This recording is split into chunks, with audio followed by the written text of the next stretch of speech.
Have you ever pondered why our generation is so captivated by the concept of self-love and how this obsession manifests itself through social media? It's as if we've stumbled upon a stage, a digital platform where we perform, curate and display our lives in pursuit of validation, admiration and love. Indeed, this modern era has ushered in a new interpretation of self-love. No longer is it simply about self-respect or self-care. It has evolved, or perhaps devolved, into a relentless pursuit of self-adulation. This fixation is not without consequences. It's shaping our behaviors, our relationships, and our society at large. We now live in a world where the number of likes, shares, or followers we have can determine our worth. We've become performers in our own lives, with the world as our audience. This obsession with self-love and the rampant exhibitionism on social media platforms is eerily reminiscent of a particular Bible verse.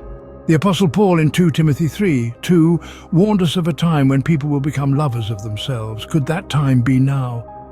This verse from the second letter to Timothy is an eerily accurate depiction of what we see in today's society. The verse states, "For people will be lovers of self, lovers of money, proud, arrogant, abusive, disobedient to their parents, ungrateful, unholy." Let's take a moment to dissect this verse and draw parallels to our contemporary world. The first point, lovers of self, is glaringly evident in the age of social media, where self-promotion is the norm.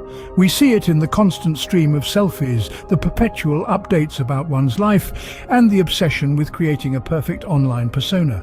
This self-love, however, often crosses over into narcissism, with individuals becoming increasingly focused on their image and less concerned about the welfare of others.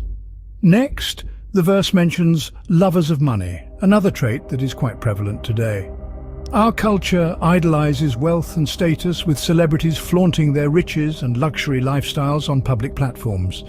This fixation on wealth fosters greed and discontentment as people constantly strive for more. The verse also speaks of arrogance and pride, traits that are not hard to spot in a society that values individualism over community. People are increasingly self-centered, believing that their perspective is the only one that matters, and often disregarding the opinions and feelings of others. The verse goes on to mention being disobedient to parents, ungrateful, unholy. These too are behaviors we see too often in our society. There's a growing disregard for authority, a lack of gratitude for what we have, and a decline in moral and spiritual values. This verse from 2 Timothy seems to be a chilling prophecy about our current times. The traits it describes are all too familiar, and it paints a picture of a society that is self-absorbed, materialistic, and morally adrift. It's a thought-provoking question. Are we living out this biblical prophecy right now? If we are indeed the generation that Apostle Paul warned us about, what could this mean for us and our future? The implications are profound and far-reaching. A society that prioritizes self-love above all else risks descending into a state of moral and ethical decay. When we value our own desires, ambitions, and self-image over the needs and well-being of others, we create an environment where empathy, kindness, and mutual respect are supplanted by narcissism, greed, and disregard for others. This self-centric attitude can lead to societal fragmentation. When each person is out for themselves, community bonds weaken, and the societal fabric starts to fray at the edges. The social order becomes disrupted, and we risk losing the shared values and collective purpose that hold communities together. In a spiritual sense, this fixation on self-love can lead to spiritual bankruptcy. When we worship the self, we turn our backs on the divine, forgetting our spiritual obligations and losing sight of the higher truths that give life depth and meaning. This obsession with self-love and self-worship aligns with biblical predictions of the end times.